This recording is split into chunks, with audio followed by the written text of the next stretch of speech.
صدقہ خیرات اس سے بھی ہم طاقت والی چیز بنا دیں گے. اگر کوئی صدقہ خیرات کرے گا تو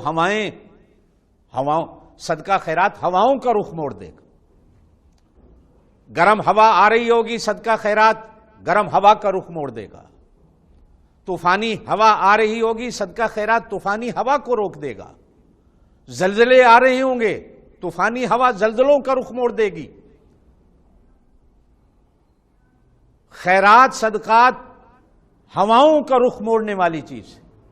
لیکن ارشاد فرمایا ہاں وہ صدقہ خیرات کہ سیدھے ہاتھ سے کرنے والے کے الٹے ہاتھ کو بھی پتہ نہ چلے صدقہ خیرات. میں اور آپ اللہ قبول کر لے، اللہ قبول کر لے. بعض مجبوریاں ہوتی ہیں، اس میں کوئی شک نہیں.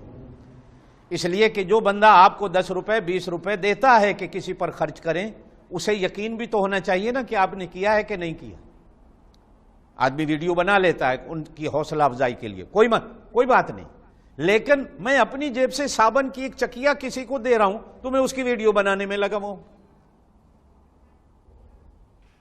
میں جب تک اخبارات میں ٹی وی میں اس کا اشتہار نہ دوں میری خیرات نہیں ہوتی، میرا صدقہ نہیں ہوتا. یہ کوئی صدقہ خیرات نہیں جس میں ریاکاری ہے، جس میں چاہت اور تمنا یہ ہے کہ لوگ مجھے دیکھیں میں کر رہا ہوں. میرے دوستو، آپ صلی اللہ علیہ وسلم کا فرمان ہے یہ 4 چیزیں مصیبتوں سے بچنے کے طریقے. پہلی چیز اللہ کی طرف توجہ. ہاتھ کارول، دل یارول. کام میں کھڑے ہیں تو دل کو اللہ کی طرف توجہ دیں. مزدوری کر رہے ہیں تو دل کو اللہ کی طرف توجہ دیں.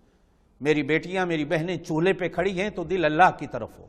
سبزی بنا رہی ہیں تو دل اللہ کی طرف. بناتے وقت یہ سوچئے کہ اللہ میرے کتنے مسلمان بہن بھائی ہوں گے جن کے گھروں میں چولہا بھی نہیں جل رہا، مجھے توفیق دے کہ میں ان کے گھروں میں چولہا جلا سکوں. توجہ اللہ کی طرف رکھ. ہانگ کانگ میں بسنے والے پیسے والے مالدار ساتھی، مجھے یقین ہے اللہ کی ذات پہ آپ کر رہے ہوں گے. نہیں کر رہے تو کریے، کر رہے ہیں تو آگے بڑھیے.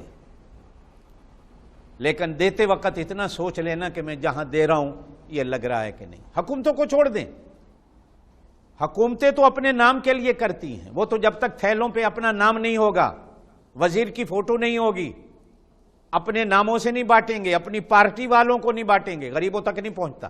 اور یہ دیا جا رہا ہے نہیں پہنچے گا جو حقدار ہے. ہاں اللہ ماشاءاللہ پہنچ جائے، دعا ہے.